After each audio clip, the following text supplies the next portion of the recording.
Hey guys, so in this video, I'm going to be going over the questions for Indian Camp to make sure we all have a good understanding of the story and the questions. And I'm going to be providing some direction for week 7 to make sure you complete those assignments correctly.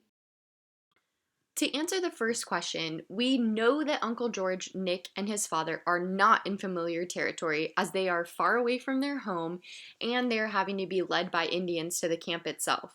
When talking about Nick in particular, this question is best answered by taking a look at the whole story. He was asking questions in the beginning of the story that show us that he was not aware of what was happening. He didn't know where they were going or why they were going there. And the things he is going to see on this trip are certainly not familiar territory. He ends up witnessing a slew of violence, the traumatic C-section birth his father performs with fishing equipment, the suicide of the Indian husband, all things he ends up asking about in the end of the story, providing further proof that he is not in familiar territory. This is symbolic of the journey he is going on to discover things about life. Remember that iceberg principle that Hemingway talked about. There are two different stories happening at the same time. One story is the surface level, which is the plot which deals with the birth, the death, the Indians, and all the things that happen with them. The other story is the deeper one about Nick losing his innocence. With question 2 and 3, as mentioned in question 1, the Indian husband commits suicide by cutting his throat with a razor blade. The second part to that question doesn't really have a definite answer. Since Hemingway's writing is so direct, there is a lot of work to do on the part of the reader. We can assume he is unable to take the screams of his wife. She might not survive the birth and he might not want to live without her. He could have felt inferior having to have a white man come save his wife. Or another thought that has been brought up is that maybe he's not the father of this child at all. This has come from looking at possible reasons for why Uncle George is there. We saw Uncle George pass out cigars in the beginning of the story, which is something that the Native Americans would do in celebration of special occasions like the birth of a child. So, why is Uncle George passing out cigars? What does he have to be celebrating? Nick's father ultimately tells him the Indian killed himself because he couldn't handle things, but those things are not disclosed. For question 3, Nick has witnessed various violent things: the birth, the death, the insensitivity of his father towards the Indian woman's screams of pain.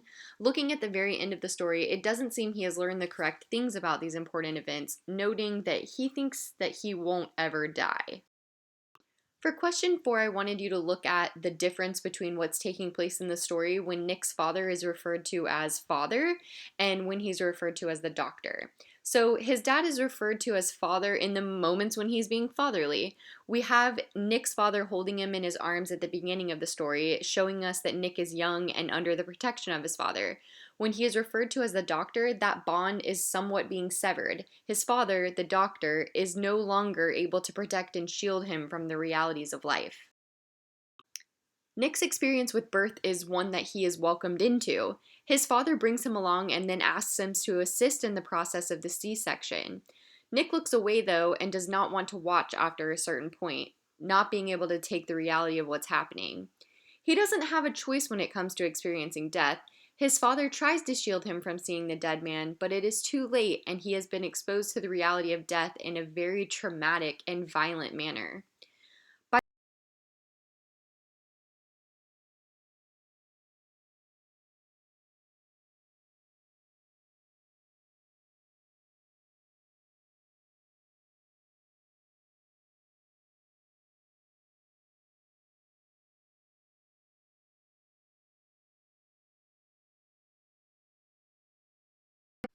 These two questions are overly simple.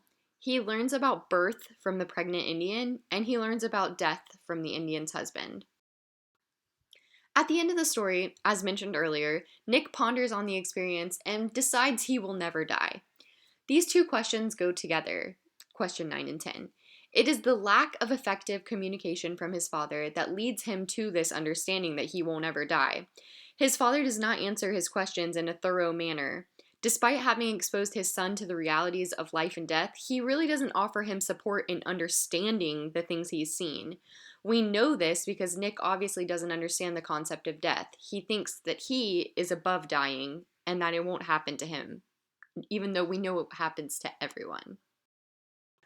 So, for this week, you're going to be reading two short stories. One of them is called A Very Short Story, and the other is Old Man at the Bridge. They're very short, and I'm sending them over as a PDF file so that you can see the comments without having to enable comments on the Word document.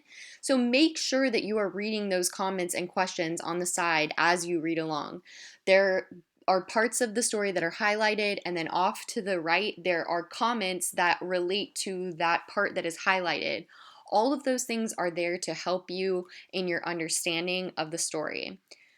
As with anything else that we're doing, if you have any questions related to your assignments, to the stories, to the questions themselves, let me know. Send me a message on Remind, and I will answer you and guide you in the right direction. So before we go, I just wanted to give you guys a little bit of a shout out. You're doing a really great job of staying on top of things and being responsible. I know a lot of my own college colleagues who aren't able to be responsible enough for online classes, but you guys really took the initiative to make the best out of the situation that we were put into, and I just really appreciate all of the hard work and dedication that you have shown.